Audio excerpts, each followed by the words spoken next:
Isang mundong puno ng pag-ibig. Oh, kala ko umuwi ka na. Naglinis pa kasi ako ng bodega eh.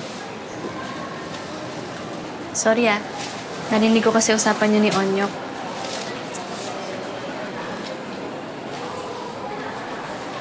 Handa na kasi. Kaya yun, sakitin na. Sinundan yung pamilya namin ni Onyok. Kaya, nawala pa sila. Ewan. Parang mawawala din ako.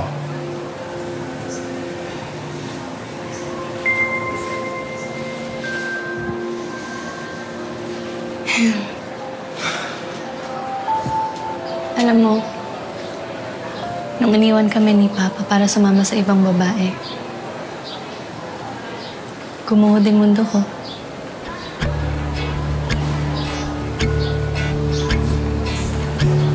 Niisip ko habang lumalaki ako,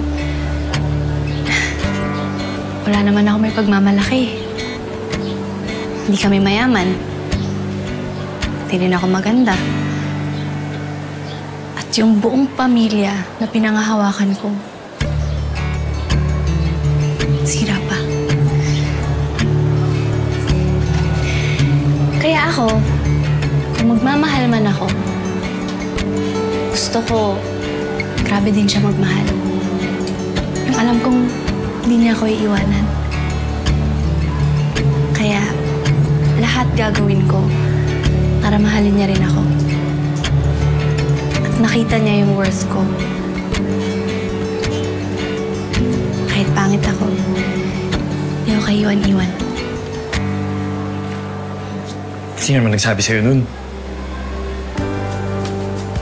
Alam mo, Maika, ang ganda, iba-iba kasi yan. Alam mo ako, pag tumitingin ako sa'yo, sumasaya ako.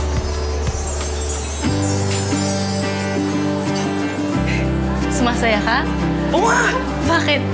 Kasi nakakatawa yung tsura ko. Hindi. Kasi sa paningin ko, maganda ka.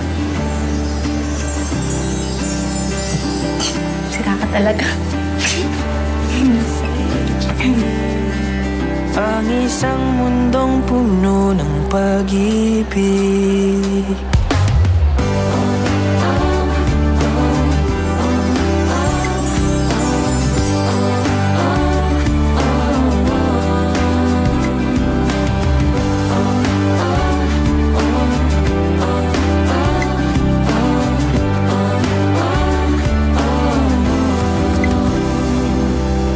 Boss, sasara na ako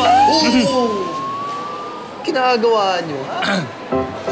Basta, Aljon, ikaw na bahala sa stocks, ha? Sulat mo na lang dito. Ingat ka, Maika. Ingat din. Okay, boss. Mabala dito. Hindi ka talaga. Aray ko! Yes ka talaga. May kasalanan ka pa sa akin. Ano yung sinasabi sa akin, ha? Oh. Kailan yung yung meet and greet ni Robin tsaka ni Bianca? Abay, sino naman nagsabi sa inyo? Paano mo nalaman yan? Ano? Aray ko! Sasabihin mo o yung pugko yung ulo mo dito, ha? Ano naman? Ay naman, dami ko ng basa dahil sa'yo. Sa isang buwan, pagbabalik na si Borge sa Manila. Bakit? Kailangan ko na magpaganda. Hindi ako pwede magpatalo dun sa Bianca na yun. Wala ka naman talagang laban sa Bianca na yun, ha?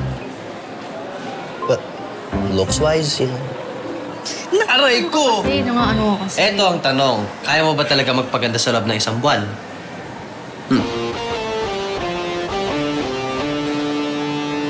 Challenge accepted. Challenge accepted. Game over. Ay! Hindi mo na lang ako pagpihan.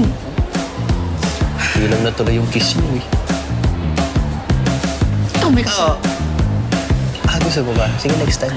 Next time kayo.